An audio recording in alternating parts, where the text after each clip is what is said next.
préfères avoir une pote très engagée écologiquement, mais qui est complètement égoïste, imbu d'elle-même, ou bien tu préfères avoir une pote incroyable, qui te soutient, qui sera toujours à tes côtés, qui est super marrante, mais qui passe un SMIC dans le Black Friday?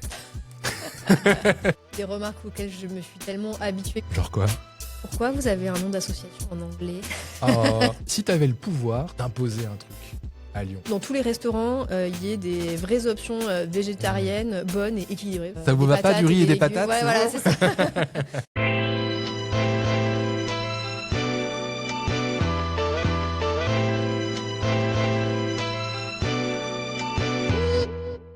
Salut tout le monde et bienvenue dans ce 5e épisode de Lyonnais Marrant, le podcast des gens de Lyon qui méritent votre attention. Le concept, je le rappelle rapidement, il est tout con, une semaine sur deux, je reçois un ou une invitée et tous les deux ensemble on papote, on discute tranquillement de son parcours, de ce qui l'anime, de son humour et de son rapport à Lyon. Et juste avant de vous présenter l'invité de cette semaine, j'aimerais juste dire un petit mot pour remercier le Complexe du Rire. C'est là où on enregistre l'épisode de la semaine. Merci à Harmonie et à Jeanne notamment qui ont pu arranger ça. Le Complexe du Rire, rue des Capucins dans le premier. Il y a des plateaux de stand-up ici, il y a des spectacles d'humour en entier, il y a des pièces de théâtre, il y a la salle du haut, la salle du bas, il y a les planches à partager, il y a le petit verre qui va bien pendant le spectacle. Ça joue, je crois que ça doit jouer 7 jours sur 7 ou presque au Complexe du Rire. C'est une des références pour venir se marrer ici sur Lyon. N'hésitez pas à aller voir leur riche programmation sur lecomplexelyon.com. Salut Clémentine. Salut Axel. Clémentine Mossé, l'invitée de cet épisode. Clémentine, toi, tu ne fais pas de scène. Non. Même si la prise de parole en public, ça te connaît puisque tu es donc la cofondatrice et la directrice de l'association The Greener Good, asso engagé pour l'écologie sur le territoire lyonnais, promouvoir l'écologie de manière conviviale et pour ça, vous menez plein de projets différents. Un festival, le Greener Festival, qui est un de vos projets phares, qui a fêté ses 10 ans d'ailleurs il y a quelques semaines, on va en reparler. Un deuxième festival aussi, le Villeurgood, à Villeurbanne, du coup son petit frère. Il y a un guide, il y a un jeu, il y a des conférences, il y a des rencontres, il y a des interventions en milieu scolaire, en entreprise, il y a des soirées engagées aussi. On va parler de tout ça, Clémentine, mais pas que finalement, puisqu'on va surtout parler de toi. Savoir comment et pourquoi t'en es arrivé jusqu'ici, savoir ce qui te fait marrer aussi un petit peu dans la vie et ton rapport à Lyon. Déjà, je voudrais te remercier d'être venu parce qu'on ne se connaît ni d'Ève ni d'Adam, t'as accepté tout de suite. Donc merci à toi. Merci pour l'invitation. Avec grand plaisir. Moi, comme je te disais, dans les quelques échanges qu'on a eus, je connais depuis quelques années au moins une partie de vos actions. Ça me parle un petit peu, forcément. Donc voilà, j'avais envie de te proposer cette invitation à laquelle tu as répondu. En plus, je me doute là que ton emploi du temps est plutôt chargé, je ne sais pas. Donc, en tout cas, merci. Mais bon, on arrive en fin d'année, on a passé le gros de la saison événementielle, donc ça va mieux. C'est vrai. On va reparler de cette saison événementielle et 2026 aussi qui s'annonce au moins aussi chargé, on va dire ça, avec les 10 ans de l'assaut. Peut-être un peu moins quand même. Ok, tu vas nous en parler. Juste avant de se lancer, Clémentine, je vais faire le petit instant promo qui va bien. Pour les petits nouveaux, les petites nouvelles qui nous rejoindraient, je rappelle que ce podcast est disponible sur YouTube en vidéo et également à écouter sur toutes les plateformes audio. On a aussi un compte Instagram, Lyonnais Marrant, sur lequel je poste pas mal d'extraits d'épisodes. Alors on s'abonne, on partage, on lâche un petit commentaire, un like, etc. Vous connaissez la chanson. T'en écoutes, toi, d'ailleurs, des podcasts, Clémentine? Oui, j'écoute pas mal de podcasts, je pense quasiment tous les jours. Ah ouais? Ouais. Accès écologie et autres, ou il y a un peu de tout? Il y a un petit peu écologie, mais j'avoue que comme c'est mon quotidien, j'aime bien en fait aller sur d'autres sujets qui n'ont rien à voir. Je comprends. Des sujets de société, d'histoire personnelle, de féminisme, enfin plein d'autres sujets. Ok, on pourra en reparler tout à l'heure quand on parlera un petit peu de ce que tu consommes comme genre de médias pour un petit peu t'aérer l'esprit. Mais avant, je le disais, donc, c'est un podcast qui s'articule en 3 axes: le parcours, l'humour, le rapport à Lyon. On va donc commencer par ton parcours, Clémentine. Tu viens d'où, toi? T'es de quel coin? De Marseille. Je sais, ça s'entend pas, mais de Marseille. Il y a plein de Marseillais et Marseillaises qui n'ont pas forcément l'accent, d'ailleurs. C'est vrai, ça? Dans ta famille, on n'a pas l'accent? Si, mon père, il a beaucoup l'accent, mais comme j'ai pas forcément grandi avec lui, je l'ai pas récupéré. D'accord. Est-ce que tu peux nous raconter quand et comment tu as eu ton premier déclic, ta première prise de conscience écologique? Je pense... Alors déjà, à Marseille, j'ai eu de la chance parce que avec mes parents ou ma mère, on allait souvent marcher dans les calanques. Donc déjà, j'ai eu un rapport à la nature assez précoce. Et l'été, on allait marcher dans la montagne, dans les Alpes. Ok. Et je pense que... Alors, je raconte souvent cette histoire, mais je pense que c'est vraiment le premier déclic que j'ai eu quand j'étais petite. Donc, je sais pas, peut-être 8-10 ans par là. On faisait toujours les mêmes randos à la montagne tous les étés. Voilà, c'était un peu... La même rando voilà. ou dans le même massif? On était dans le même endroit, dans la même maison, et on faisait les mêmes randos, globalement. Mono-rando, très bien. Voilà. Et donc, tous les étés, on faisait une rando pour aller au glacier blanc. Donc, c'est un glacier assez connu qui est dans le massif des Écrins. C'est dans les Hautes-Alpes. C'est en dessous Grenoble, là, c'est ça? Ouais, pas mal, c'est vers Briançon. Ok, ouais. Et en fait, tous les étés, on allait voir ce glacier. Et tous les étés, le glacier reculait, mais vraiment drastiquement. Et en fait, moi, ça me faisait mal au cœur parce que je me rendais compte que il fondait et que peut-être que bientôt, il n'y aurait plus du tout de glacier. Ouais. Et c'est là que je me suis rendu compte qu'il y avait une petite problématique de réchauffement climatique, même si à l'époque, en tout cas moi, quand j'étais petite, je n'entendais pas parler de ça, mais je pense que ça a semé la première graine. Et puis, du coup, voilà, je sais pas, j'ai toujours eu une sorte d'intuition ou de pressentiment en me disant que on était dans une société où voilà, on consommait énormément, on jetait énormément, et je me disais mais comment ça peut fonctionner sur le long terme? C'est pas possible. Voilà, j'ai toujours eu ça en tête. Parce que ça veut dire que autour de toi, petite, dans ta famille ou ton environnement global, ça parlait pas forcément d'écologie. C'est toi, toute seule, entre guillemets, c'est venu en toi, quoi. Alors oui, c'est venu effectivement en moi, même si je pense qu'il y a eu quelques petits éléments qui m'ont fait réfléchir, même si on ne me l'a pas mené comme de l'écologie. Par exemple, ma mère a commencé à manger bio assez tôt, au début des années 90, donc elle était assez précurseur. Moi, je me rappelle, j'étais à la maternelle. Je me rappelle qu'avant, pour le goûter, elle m'achetait des Kinder, et puis après, ça a changé. Ça a passé à d'autres goûters. Ça passe aux pommes. Voilà. Et bon, moi, je comprenais pas trop, mais après, je me rappelle que quand j'étais au collège, j'avais l'impression de manger des produits différents de mes camarades. Ouais. Et en fait, je l'assumais pas trop. Enfin, je voulais pas trop qu'on sache parce que je me disais, c'est quand même bizarre, je suis en décalage. Ah le collège, il faut rentrer dans le moule, voilà, c'est dur, c'est clair.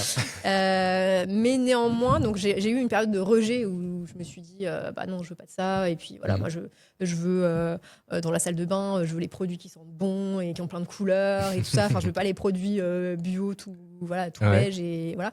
Mais après, quand j'ai grandi, quand j'étais au lycée en l'occurrence, là, je sais pas, je me suis reposé la question, je me suis dit, mais si ces produits existent, peut-être qu'il y a une raison en fait.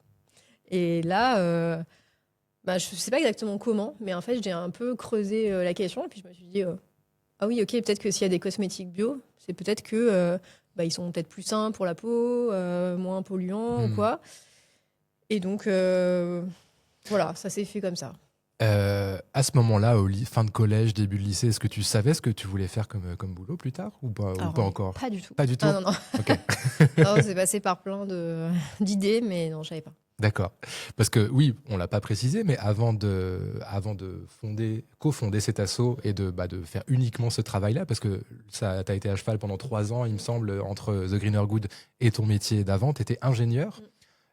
Ingénieur en quoi, du coup? Parce que ça peut être assez large, ingénieur. J'étais ingénieur généraliste. Généraliste. Donc, ok, très bien. Oui, après, en dernière année d'études, j'avais une spécialisation en gestion de projet en ingénierie industrielle. D'accord.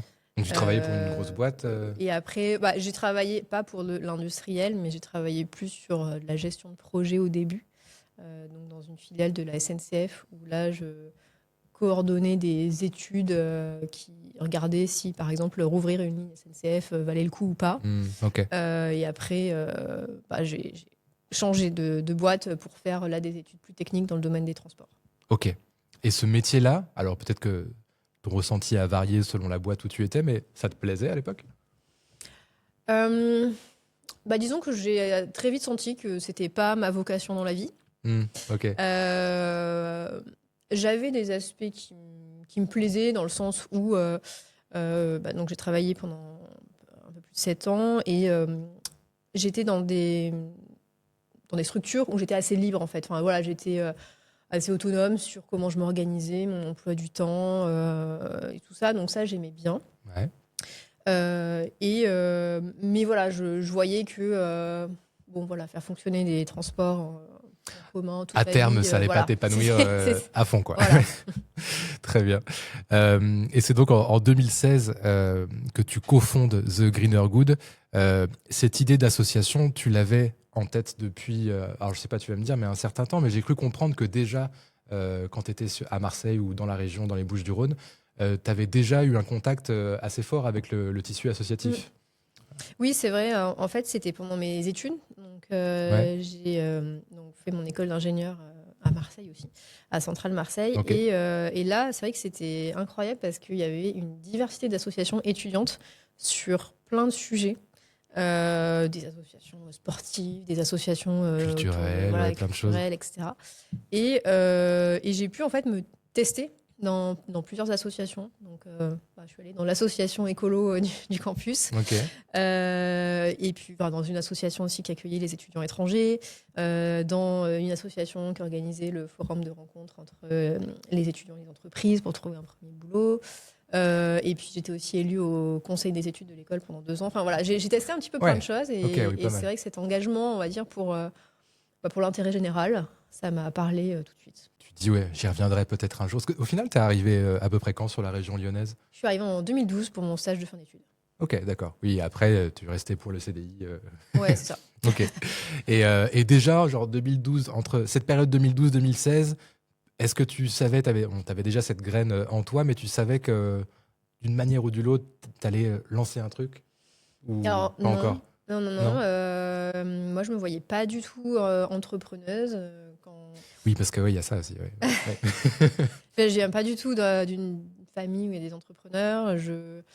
Euh, Quand j'étais en école d'ingénieur, on pouvait choisir en dernière année une spécialisation en entrepreneuriat. Et moi, je me suis tout de suite dit, c'est pas du tout pour moi.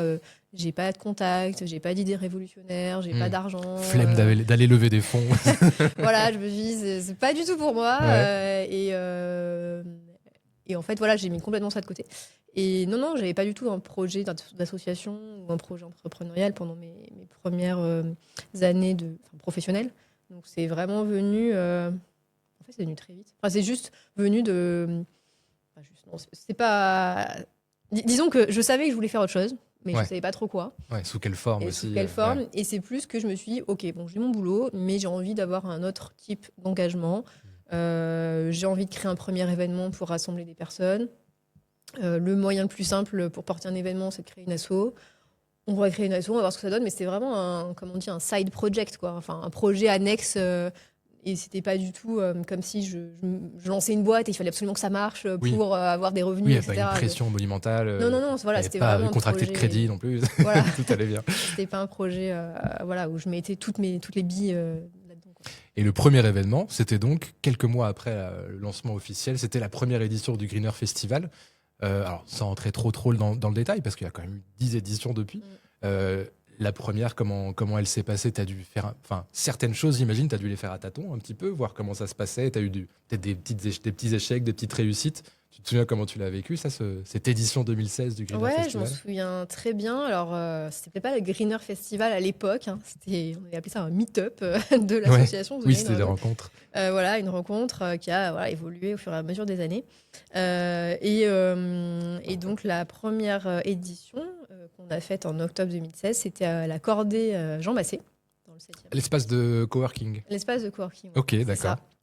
Et là, on a organisé tout un programme d'ateliers, de conférences. Voilà, j'avais fait venir une quinzaine.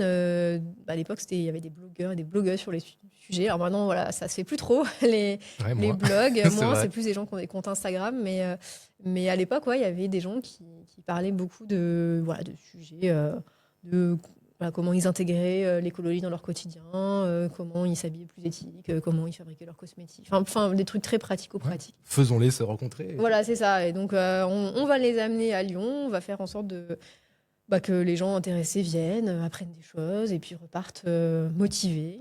Et voilà, c'est parti de là. Et à partir de là, c'était lancé pour cette première édition et le premier événement de l'association The Greener Good. Euh, Est-ce que, alors ça peut être avant, pendant ou après le lancement de l'association, est-ce que toi, tu es déjà passé par des phases d'éco-anxiété? Est-ce que ça t'est arrivé? Ouais. Oui, bien sûr, ça m'est arrivé parce que et ça, je pense que c'est tout à fait normal Ah, il n'y a de rien de plus recevoir. légitime que Voilà, c'est d'avoir ça. ce sentiment, oui, Au c'est clair. contraire, si on restait de marbre, Ouais. c'est qu'on aurait un On petit peut peut-être problème. rappeler d'ailleurs vite fait ce que c'est que l'éco-anxiété. Je ne sais pas si tu veux le Oui, faire. oui. Bah, en fait, l'éco-anxiété, alors il y a un peu deux formes. Ça peut être une sorte de nostalgie de ce qui n'est plus. On Ouais. peut appeler aussi la solastalgie, ou de peur de l'avenir. Voilà, donc nostalgie de ce qui n'est plus, bah tiens, il y avait une forêt, on a détruite, des choses comme ça, ou ah bah ça va se réchauffer, le glacier va fondre, ce que j'expliquais tout à l'heure. Et donc oui, donc bah, peut-être qu'effectivement quand je voyais ce glacier fondre, c'était une forme d'éco-anxiété. Hein. Oui, Mais littéralement, la neige n'est plus. Oui, effectivement. Ouais. c'est ça. Ouais. Mais je pense que ce qui m'a vraiment interpellée, c'est quand je me suis penchée dans des études. Enfin, je me suis beaucoup formée sur ces sujets. J'ai suivi voilà, des MOOC, des conférences, enfin, des formations diverses et variées, où vraiment là, on allait dans le dur, quoi, hein, dans les rapports du GIEC, Les chiffres, ouais. voilà, les chiffres, etc. Et c'est vrai que quand on se dit, OK, il y a des consensus scientifiques bien solides qui nous disent un peu qu'on va droit dans le mur si on fait rien, c'est vrai que c'est pas, voilà, ça fait pas du bien. Et oui, c'est des sujets qui travaillent. Et puis, même si maintenant, bah, c'est sûr que au bout de plus de 10 ans à m'enseigner sur ces sujets, bon, voilà, j'ai intégré la plupart, je pense, des faits. Mais c'est vrai que quand on entend dans les médias ce qui est détricoté par certains gouvernements, etc., bah, voilà, ça peut en rajouter une petite couche, quoi. Ouais. Oui, il y a toujours une période au moment où on se renseigne, où on apprend vraiment la vérité, entre guillemets, sur ces... Enfin, c'est la vérité, d'ailleurs, il n'y a pas de guillemets à mettre, sur cette situation-là, tout autour du vivant sur la planète. Il y a toujours une période compliquée où il y a un temps pour se retourner. Qu'est-ce qu'on fait? Soit on agit, soit on est dans le déni, soit on est triste, soit il y a plein de manières. Et toi, finalement, ta manière de répondre à ça, ça a été de passer un petit peu à l'action. Ouais, exactement. En tout cas au niveau local. Et ça donne pas mal de sens, j'imagine, à ce que tu fais. Avec The Greener Good, aujourd'hui, il y a, tu m'arrêtes si je me trompe, il y a une douzaine d'employés dans l'association permanent.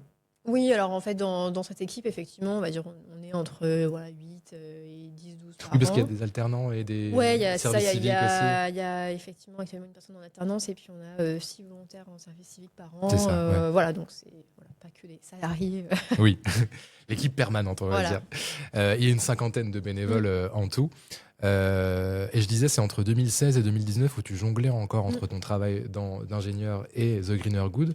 Est-ce que tu te souviens s'il y a un moment dans ces 3 années, parce que évidemment il y a eu le Greener Festival, mais vous avez développé plein de trucs au fur et à mesure, donc ça prenait de l'ampleur petit à petit dans ta vie.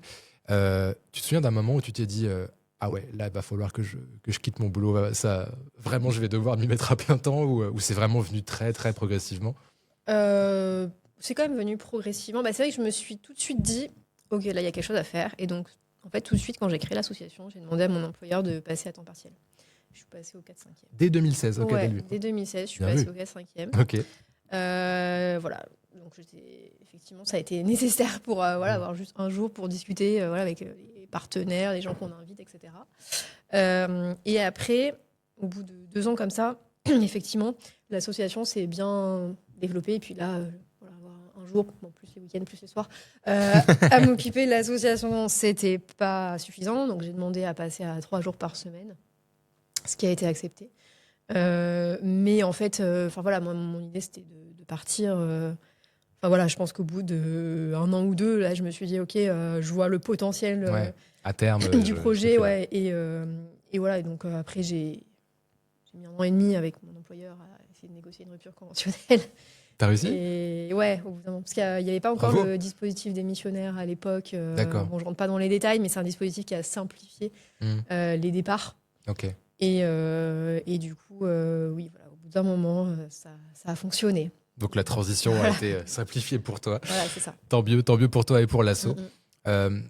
On est fin 2025 en ce moment, Clémentine. L'année 2025, elle a été super riche pour The Greener Good. On disait, il y a eu les 10 ans du Greener Festival. Vous avez aussi ressorti l'édition 2025 du guide Bien Vivre à Lyon, dont on va reparler tout à l'heure.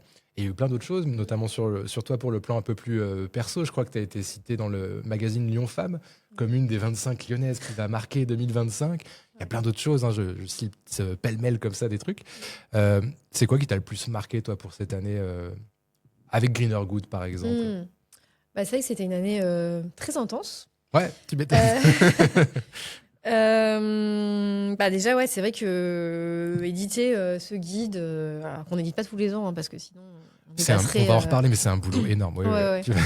On l'édite tous les 3 ans, mais ouais, c'est vrai que c'était un sacré travail et on a eu la chance de pouvoir faire sa sortie. La soirée de lancement du guide à l'hôtel de ville, dans le plus grand salon clinquant de l'hôtel de ville de Lyon. Classe. Avec plein de partenaires qui ont répondu présents, plein de gens qui sont venus. Et c'est vrai que pour moi, c'était un moment fort, quoi. Vraiment, une sacrée reconnaissance. Ouais, c'est ça, une reconnaissance, un aboutissement de ce projet. Donc voilà, ça reste vraiment dans ma mémoire.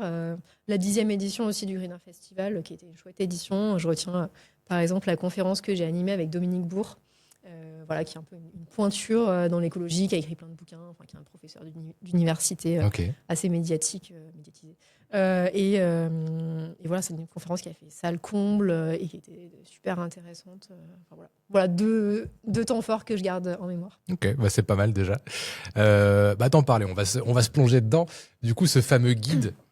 je le montre, Bien vivre à Lyon et ses environs, il y a plus de 900 adresses engagées dedans, que ça parle d'alimentation, d'habitat, d'hygiène, de transport, de loisirs, de vêtements, etc. C'est donc la 3e édition, la dernière était sortie en 2022, c'est ça? Moi, j'ai plein de trucs à dire sur ce guide. Je trouve hallucinant le travail que vous avez fait là-dedans, parce qu'évidemment, il y a des adresses référencées dans tous les domaines dont je viens de parler, mais il n'y a pas que ça. On présente évidemment votre association. On donne un nombre incalculable de trucs et astuces au quotidien pour un petit peu moins consommer, ou en tout cas consommer mieux, comme on dirait, et plein de clés aussi à adopter dans des bons comportements au quotidien. Et je trouve ça génial dans le sens où c'est difficile de prendre plus les gens par la main avec ce genre d'outils-là. Et typiquement, moi, je vous dis vraiment un grand bravo à l'asso, parce que c'est... quelque chose pour des gens qui sont pas encore convaincus complètement, qui sont un petit peu sur j'allais dire un terme anglais, j'ai honte de moi, on the fence, sur la... Bon, vous avez compris un peu l'image. Typiquement, ce genre d'outil, là, on te donne tout. On te donne tout pour te comporter un petit peu différemment, agir, penser différemment, réfléchir différemment. Et je trouve qu'il n'y a pas plus... de mon point de vue, en tout cas, après, tu vas nous en parler. Il n'y a pas plus efficace, en tout cas, comme outil que ce genre de guide. Donc, encore bravo. Et raconte-nous un petit peu le travail de titan. J'imagine que ça a dû être pour mettre ça en place. On a de la chance d'avoir l'expérience effectivement des 2 premières éditions, mais il n'empêche que refaire une édition entièrement, parce que chaque édition, on revérifie absolument toutes les adresses, on en cherche de nouvelles, on rédige tous les contenus, on remet à jour tous les contenus qu'on appelle les contenus un peu pédagogiques, justement, où on donne toutes ces explications, toutes ces clés pour agir concrètement. Et donc, oui, c'est à peu près 8 mois de travail. Okay. Beaucoup de personnes engagées dedans, donc de notre équipe permanente, mais aussi beaucoup de bénévoles qui chargent les adresses, qui rédigent, qui relisent tout. On n'a pas fait de guide avec l'IA, hein. Donc... Ce serait un petit peu paradoxal. Voilà, donc c'est des vrais cerveaux qu'il y a derrière.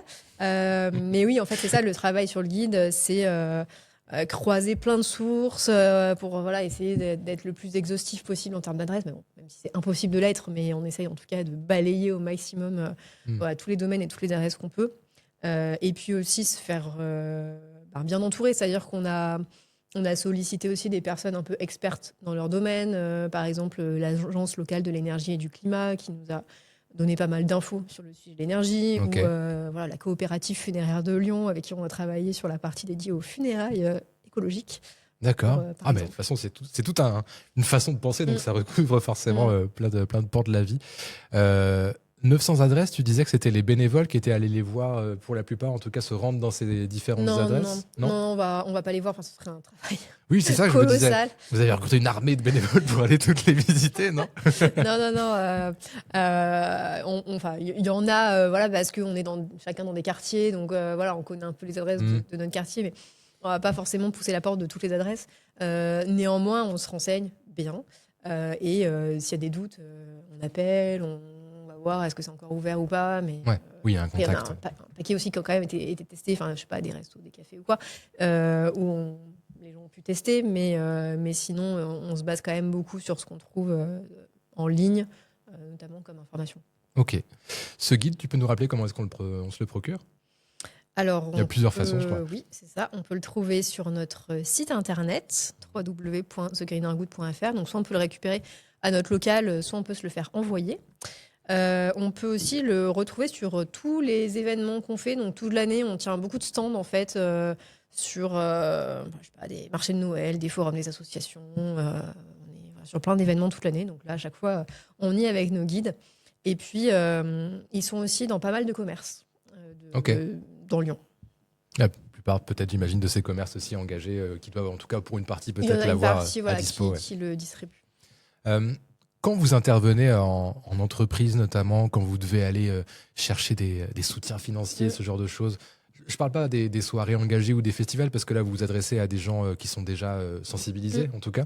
Mais dans ce genre d'événement, en entreprise, ou pour aller essayer de trouver des mécènes un petit peu, est-ce que toi, tu sens, après presque 10 ans maintenant d'expérience, que la façon de recevoir le discours écologique a évolué?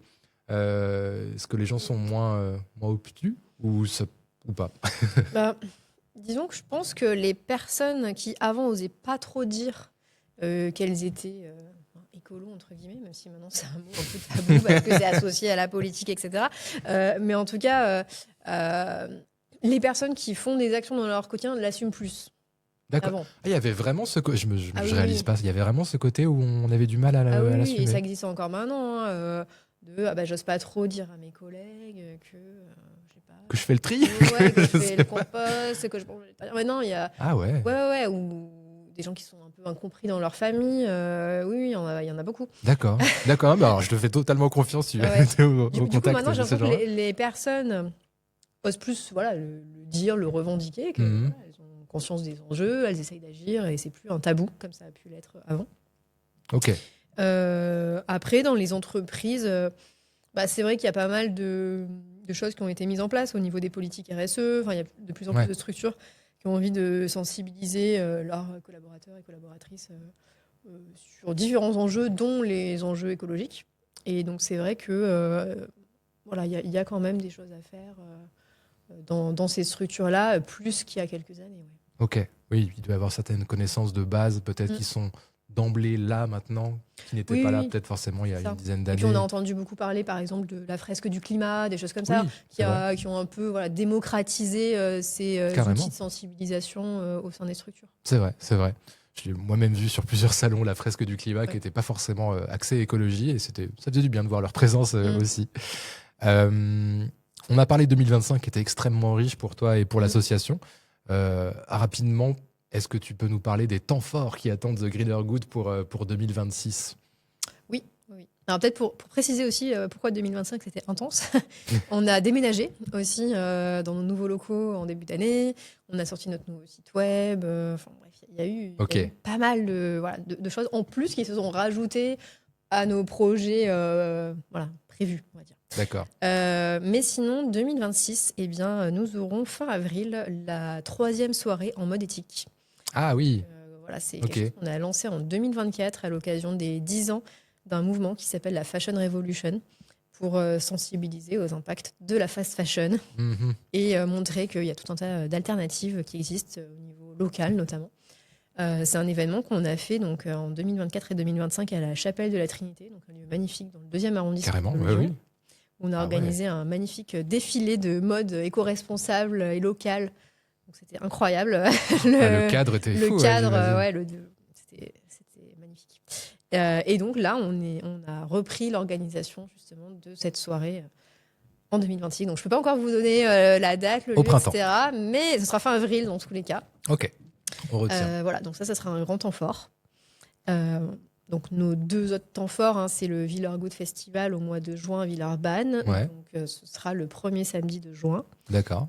Et le Greener Festival qu'on a Premier week-end d'octobre. voilà, premier week-end d'octobre, comme tous les ans pour la 11e édition. Donc ça c'est vraiment les temps forts événementiels. À Montchat, toujours. Toujours au château de Montchat, ouais. Ok.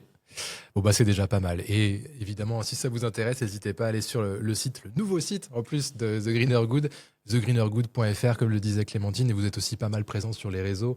Il y a LinkedIn, il y a Instagram, il y a Facebook aussi. Non, il n'y a pas TikTok, je crois. On n'est pas Ouais. sur TikTok. Vous n'êtes pas sur TikTok. C'est un choix d'ailleurs ou c'est Oui, ouais, Ouais. c'est un choix. Alors je sais pas si un jour on y viendra, mais c'est vrai que voilà, on n'est pas trop. Voilà, c'est quand même un réseau social qui a une sacrée empreinte carbone, qui pose aussi plein de questions, bien sûr au niveau addiction des contenus. Mais Ah, mais ça s'entend. Oui, ça s'entend carrément. Ça, c'est juste moi qui suis curieux, c'est tout. Est-ce que ça t'est déjà arrivé? Tu vas voir qu'on va tout doucement glisser sur la partie humour de ce podcast. Est-ce que ça t'est déjà arrivé qu'une question ou une remarque d'un ou une participant à un de vos événements déclenche le rire chez toi? Ou en tout cas un rire intérieur? Parce que par définition, ça se contrôle pas toujours, le rire. Justement, c'est un réflexe un peu nerveux. Un truc qui t'a un peu fait sourire intérieurement, ou je sais pas si ça t'est déjà arrivé. Non, j'ai pas de souvenir. Enfin, je sais que maintenant il y a des choses que je prends plus sur le ton de la rigolade parce que c'est plus des remarques auxquelles je me suis tellement habituée que je le prends sur le ton de l'humour. Enfin, Genre quoi? genre, pourquoi vous avez un nom d'association en anglais? Oh. Mais ça, comment dire, c'est toujours le même type de personne. Ça arrive quand même rarement, hein, on est d'accord.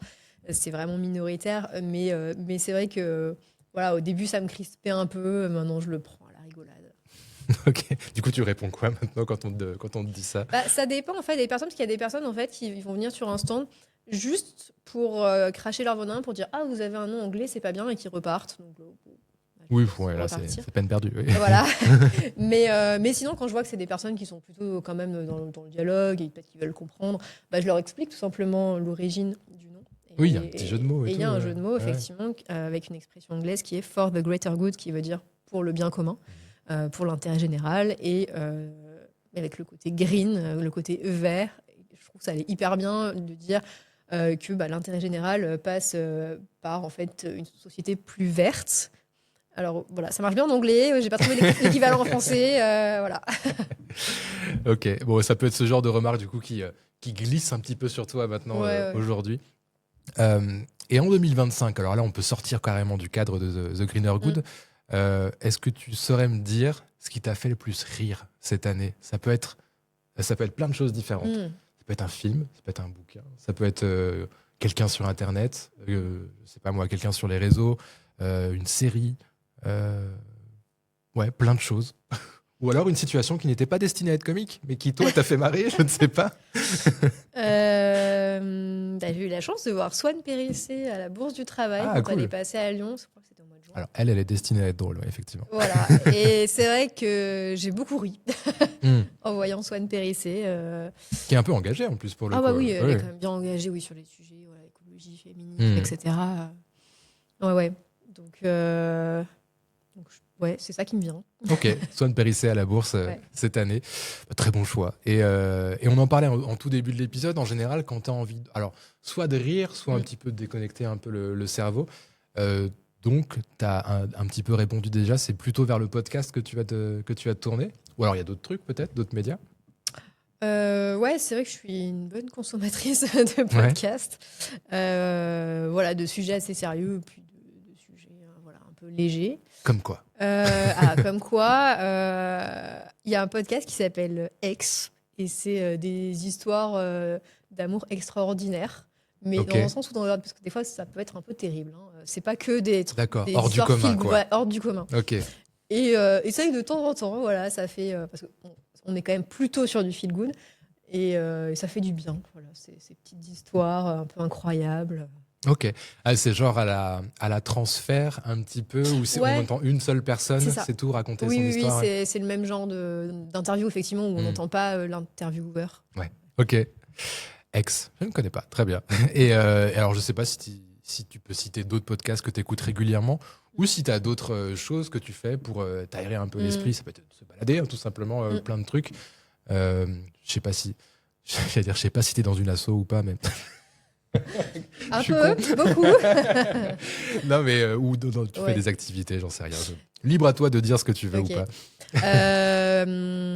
Oui, alors pour le premier sujet, les podcasts, c'est vrai que j'écoute pas mal de choses. J'aime bien les émissions Interception de France Inter, ou Affaires sensibles. Oui, en partenariat avec Lina, effectivement. Ouais, je sais plus. Mais bon, enfin, en tout cas, voilà, j'aime bien ce genre de podcasts ou des podcasts aussi assez féministes comme Les couilles sur la table ou d'autres. Ok. Et ensuite, si on sort du sujet podcast, ce que j'aime bien faire, effectivement, j'aime bien sortir, j'aime bien me balader, j'aime bien aussi découvrir des nouvelles adresses à Lyon, comme par hasard. Des petits cafés, des petits restos qui sont référencés dans ce guide. Voilà, j'aime bien. J'aime beaucoup aussi discuter avec mes amis. Voilà. Ok. Une discussion un peu profonde. Et légère en même temps. Et légère aussi. Bah, ça sert à ça, les potes, en même temps. Clémentine, j'ai écrit 4 tu préfères. Je sais pas si tu vois un peu ce concept de question ou pas. En même temps, tout est dans le titre. Il y en a des absurdes et il y en a des très absurdes. Okay. Voilà, bon, je sais pas si je vais tous les faire ou pas, mais je te propose qu'on se lance pour le premier, n'aie pas peur. Je suis prête. Est-ce que tu préfères, Clémentine, avoir une pote très engagée écologiquement, capable de renverser des montagnes, qui a un charisme fou, mais qui est complètement égoïste, imbu d'elle-même, et qui en gros fait des trucs bien pour des mauvaises raisons? Ou bien tu préfères avoir une pote incroyable, avec une qualité d'écoute hors norme, qui te soutient, qui sera toujours à tes côtés, qui est super marrante, mais qui passe un SMIC dans le Black Friday? Instinctivement, je vais sur la réponse 2. Hein. Ah oui? Ok. Ah, je savais pas ce que t'allais choisir. Pourquoi? Parce que pour moi, la qualité de présence, d'écoute. Enfin, en fait, je pourrais pas être amie avec quelqu'un imbu de lui-même ou d'elle-même. Ouais.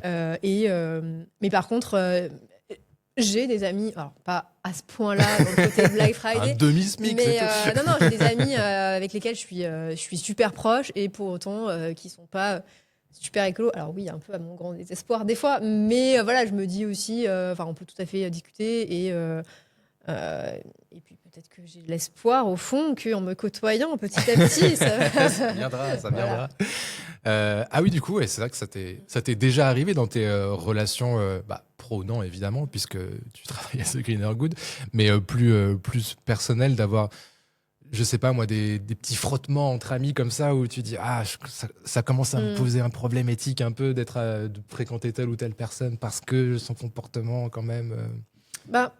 Disons que c'est pas des mauvaises personnes, en fait, c'est des personnes qui n'ont pas forcément conscience, donc en fait je leur en veux pas, ou alors j'essaye subtilement de faire passer des petits messages. Mais oui, non. Non, mais comme tu dis, en plus, si les personnes n'ont pas pleine conscience, c'est difficile de leur en vouloir et d'être tout le temps moralisateur. Oui, et puis heureusement aussi que je n'ai pas un entourage que de personnes qui pensent comme moi et qui agissent comme moi, et au contraire, c'est ça aussi, je trouve... qui est hyper important, quoi. C'est d'être en contact avec le monde réel et avec Carrément. ce que pensent vraiment les vrais gens, quoi. Oui, sinon on a un algorithme réel, on s'enferme dedans, quoi. Exactement. On est déjà assez suffisamment sur les réseaux. Ok, tu préfères, lors d'un repas de famille, un oncle te sort, oui, non, mais de toute façon, le réchauffement climatique, ça n'existe pas, c'est un coup des Chinois. Tu préfères essayer de le convaincre rationnellement, ou pour le fun, parce que tu sais que c'est peine perdue, tu surenchéris en lui disant que la Chine est aidée par les reptiliens. et tu vois comment il réagit. Me connaissant, ça serait la réponse 1. Je sortirais d'abord les arguments. Ok, tu ferais une première tentative sérieuse, et sinon, tu amènerais les reptiliens sur le plateau. Ça marche. Bon, allez, on en fait un dernier. Alors, celui-là, il est très absurde. Je préfère prévenir. Tu préfères que toute la planète passe à l'électrique, voitures, camions, bateaux, même les avions qui passent à l'électrique, mais que tous les véhicules fassent le bruit d'une craie qui crisse sur un tableau. Oui, je me suis creusé pour écrire ça. Ou bien tu préfères que toute l'humanité devienne végétarienne, mais les bœufs se sont associés aux poulets pour former des gangs et font de plus en plus de victimes chaque année. Mais c'est horrible. Dans les deux cas, c'est horrible pour différentes raisons. Ouais, bah alors la réponse 2, Ok. parce que vivre en permanence avec un bruit de craie, je pense que là, en fait, on fait aussi beaucoup de dégâts parce que les gens vont se suicider à cause du bruit. Après, il y a des sociétés qui inventent des bouchons, etc. On s'adapte toujours, on trouve un moyen. Mais oui, effectivement, c'est... Voilà. Mais c'est-à-dire que si tu choisis la réponse 2, t'es en insécurité aussi dans la rue. On sait pas ce qui peut se passer Ouais. au coin d'une ruelle. Il peut y avoir un... Tu vois. Non, mais voilà, c'est absurde, on a dit. Ah oui, ça, je t'avais prévenu. Ok, on part sur la réponse 2 et on arrête là avec le tu préfères. On va passer maintenant à ton rapport à Lyon. Toi, tu disais que tu étais arrivé en 2012 ça, sur l'agglo lyonnaise. 2 questions très rapides pour commencer. Qu'est-ce que tu as adoré à Lyon les premières semaines, premiers mois où tu es arrivé? Alors déjà, je suis pas arrivée par hasard. C'est-à-dire que j'ai fait en sorte d'arriver à Lyon et de trouver mon stage de fin d'études à Lyon. Ok. Pourquoi ? Parce que j'avais eu l'occasion de visiter Lyon à 2 reprises avant, juste pour 2-3 jours, enfin voilà, des petits week-ends comme ça. Ouais. Et en fait, j'avais adoré la ville. Je m'étais dit, ah, mais en fait, c'est génial, c'est beau, il y a plein d'endroits où on peut manger des bonnes choses. Voilà. Donc en fait, j'ai eu le coup de cœur pour la ville et après, j'ai fait en sorte de m'y installer. Et ce coup de cœur, c'est prolongé Voilà. du coup. Est-ce qu'il y a un truc qui t'a saoulé à Lyon quand tu t'es installé, ou même plus tard, où tu t'es dit ah tiens, ça je le voyais peut-être mieux que ça, c'était pas... Alors non, qui m'a saoulé, non. Après, c'est sûr que le beau ciel bleu de Marseille, on le retrouve moins à Lyon. Oui, mais il y a moins de vent. Ouais, il y a moins de vent, mais c'est vrai. C'est vrai que le vent, c'est quelque chose que je regrette pas forcément, le gros Mistral. Mais ouais, non, je dirais c'est plus ça. C'est plus la météo, mais après, sinon, non, le reste. Ok. Bon, ça va, ça reste gentil comme chose. Et depuis que tu es arrivé sur Lyon, c'est donc 13 ans maintenant, bientôt 14. C'est quoi la plus grosse évolution que tu as vue, que tu as ressentie? Ça peut être en termes de paysage urbain, de bâtiments, ou bien de mentalité, enfin quelque chose de palpable ou pas. Ok. C'est vrai que ayant travaillé dans le domaine des transports en commun et des tramways, j'ai quand même vu un sacré paquet de travaux se faire. Et je trouve ça très bien voilà, que les transports en commun se développent. Donc, et puis c'est sûr que si je continue dans le domaine voilà, des transports qui était le mien, il y a eu l'ajout de plein de pistes cyclables. Voilà, et moi-même qui suis cycliste, effectivement, je suis quand même assez contente de pouvoir me déplacer assez facilement. C'est confortable, ouais, c'est sûr. Ouais. Voilà, et plus en sécurité qu'avant, faut le dire aussi. Je me sens, voilà, sur certains itinéraires, je me sens plus en sécurité que avant. Je me permets, pardon, de faire une petite parenthèse. Je ne sais pas si tu connais ce gars qui est sur Instagram, je crois, son nom de compte, c'est Lyon Urbain. Okay. Et il se filme, je pense, avec une GoPro, où il fait découvrir, il fait des top 5, top 10 des nouvelles pistes cyclables à Lyon. Okay. Et du coup, tu le vois comme ça en train de pédaler. Là, je suis quai du Rhône, quai de Saône, tout ça. Là, je suis dans le 8e. Là, je vais vers Vénissieux. Peu importe, il fait toute l'agglo. Et il dit, vous voyez, là, c'est super bien. Là, ça a été élargi. Là, il y a la couleur jaune, il y a la machin. Ah ouais, non, je connais pas. Je trouve ça génial. C'est on ne peut plus concret pour le coup, et c'est tout bête à faire. Bref, voilà. Lyon urbain, si jamais ça t'intéresse. Pardon, je l'ai coupé. Ouais. Donc voilà, donc oui, il y a le côté effectivement aménagement urbain, pour lequel j'ai quand même une certaine sensibilité aussi au vu de mes expériences pro. Voilà, et puis c'est vrai qu'il y a quand même aussi plus de végétalisation. J'ai quand même vu aussi, d'ailleurs, depuis que je suis arrivée à Lyon, par exemple, l'ouverture du parc Blandan. Oui, dans le 7e, c'est vrai, vers Garibaldi. Je crois que c'était, je sais plus si c'était 2013, 2014 par là, mais c'est vrai que maintenant, quand je vais dans ce parc qui est pas très loin de chez moi et qui est quand même extrêmement fréquenté dès qu'il y a un rayon de soleil, je me dis mais comment on faisait avant? Dans ce coin-là, il fallait aller jusqu'au quai ou plus haut. C'est vrai, je me souviens que je crois que j'étais en colloque justement à Garibaldi les mois où il a ouvert ce parc, et on y est allé là avec mon coloc et on avait halluciné. On allait faire du basket là-bas, c'était génial, c'est vrai. Il est trop bien ce parc. Si tu avais le pouvoir, alors à titre perso, pas forcément avec l'association, d'imposer un truc à Lyon? C'est pas facile comme question. T'es absolument pas obligé de répondre. Un truc à Lyon, ce serait quoi? Ça peut être pareil, hein, ça peut être en termes de transport, de mobilité, de circulation, ou de comportement, ou de politique, ou de n'importe quoi. Ah ouais. C'est intéressant comme question. Allez, je dirais comme ça que dans tous les restaurants, il y ait des vraies options végétariennes, bonnes et équilibrées, parce que bon, des fois, voilà, servir ça vous va pas du riz et des patates, ouais, voilà, c'est ça. Clair.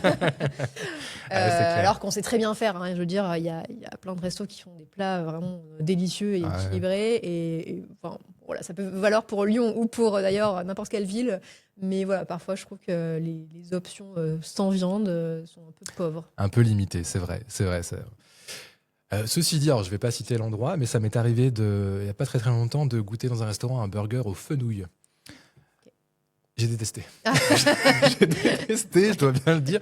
Mais je pense qu'en fait, c'est juste moi, le burger devait sans doute être très bon, mais moi qui me rappelais plus que j'aimais pas le fenouil. En fait, ça faisait longtemps que j'en avais pas goûté. Et ça a un goût, je sais pas si tu vois, mais un goût. Ah, mais moi, j'aime beaucoup le fenouil. Donc, moi, ça me choque pas. Mais et après, tu vois, la question que je me pose, c'est OK, mais ton burger, est-ce qu'il y a des protéines dedans, tu vois? Parce que. Ici, il y avait un œuf. Ah oui, donc c'est. Ouais. Oui. Mais non, après, en général, le fenouil, c'est soit on aime, soit on n'aime pas. J'ai l'impression que le goût est suffisamment prononcé pour. Bref, voilà, petite parenthèse fenouil. Reparlons un petit peu du tissu associatif à Lyon, toi qui l'avais déjà connu dans le 13, dans les Bouches-du-Rhône vers Marseille. Quand tu es arrivé ici, qu'est-ce que t'en as. Comment tu l'as trouvé justement ce tissu associatif? Est-ce que c'était déjà très avancé, super, il y avait plein d'outils, ou alors en 10 ans, tu as construit même peut-être toi-même des choses aussi dans ce tissu? Déjà, quand je suis arrivée à Lyon, voilà, j'ai déménagé, j'ai débuté ma vie professionnelle. Donc, en fait, au départ, je me suis pas mise dans des assos. Ouais, c'était pas ma priorité. Et à vrai dire, à part, ce que j'ai fait, c'est que je m'étais engagée, par exemple, j'avais fait des clean-up, donc des ramassages de déchets, par exemple, au parc de Miribel-Jonage. Enfin, voilà, des petites actions comme ça, ou être bénévole sur un événement. Voilà, des actions bénévoles ponctuelles, mais ça allait pas plus loin.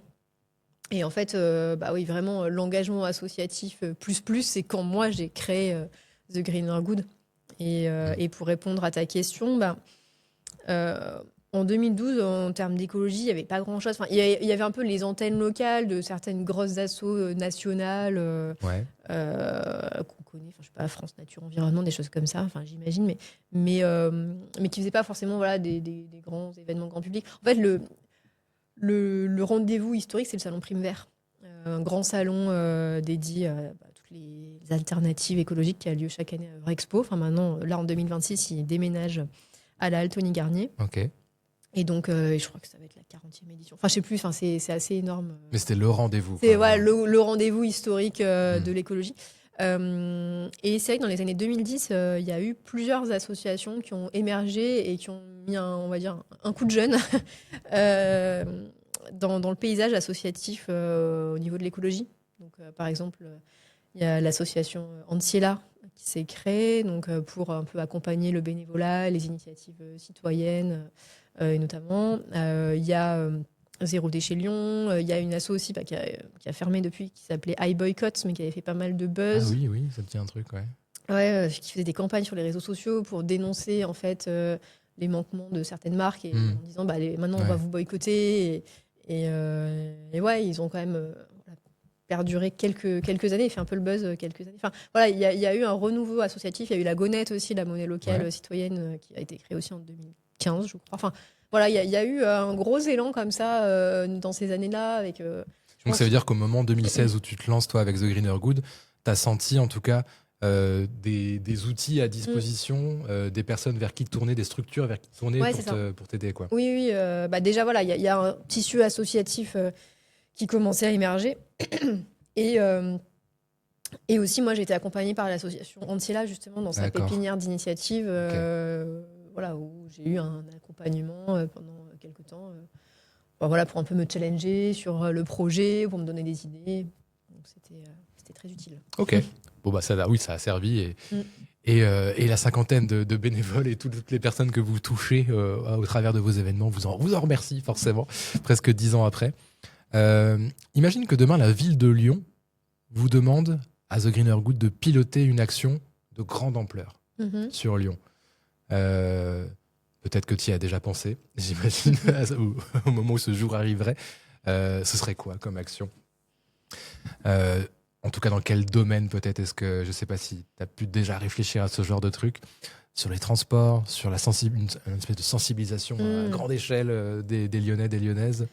Oui, moi je vois plus ça, effectivement. Ouais. Se dire, alors, bon, j'ai pas d'idée là comme ça, mais une action de grande ampleur, je sais pas, intervenir dans tous les collèges, les lycées, ou j'en sais rien,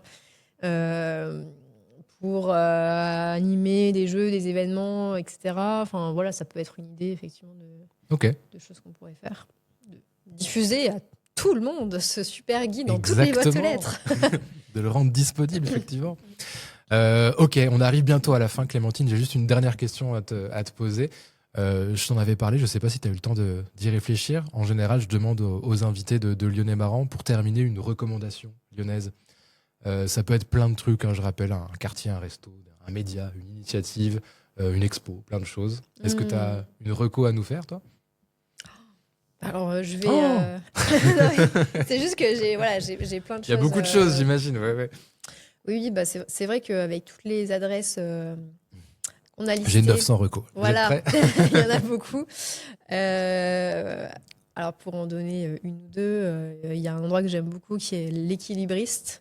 C'est un restaurant qui est dans le 3e vers Montchat. Ok. Et voilà, qui font de la super cuisine à base de produits bio, anti-gaspi, et la cuisine très fine et très goûtue. Donc voilà, je recommande. C'est pas vers... Non, c'est vers... C'est sur l'avenue La Cassagne. Oui, j'allais dire Dauphine-la-Cassagne, oui. Ouais, oui, c'est ok. par là. Ok, oui, j'ai dû y aller, je crois. Ok. L'Équilibriste. Voilà, ça c'est une de mes recommandations. Et parfait. Ça suffit. Non, je ne veux pas t'embêter avec plus de recos. On note l'Équilibriste dans le 3e. Merci Clémentine. Merci à toi. C'était un plaisir, Clémentine Mossé, donc de l'asso, The Greener Good, la cofondatrice, la directrice de l'asso. N'hésitez pas à vous rendre sur le site thegreenergood.fr et suivez-les sur tous les réseaux, Instagram, LinkedIn et Facebook également, The Greener Good.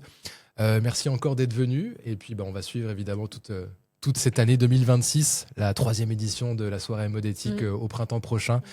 On va suivre tout ça et tous les événements évidemment habituels avec la 11e édition du Greener Festival. C'est la fin de cet épisode. Si ça vous a plu, je le rappelle, mettez 5 étoiles quand même. Abonnez-vous, commentez, suivez Lyonnais Marrant sur Instagram. Donnez de la force à ce petit podcast qui débute. Merci encore au Complexe du Rire pour l'accueil et on se retrouve très très vite pour un prochain épisode de Lyonnais Marrant. Ciao tout le monde.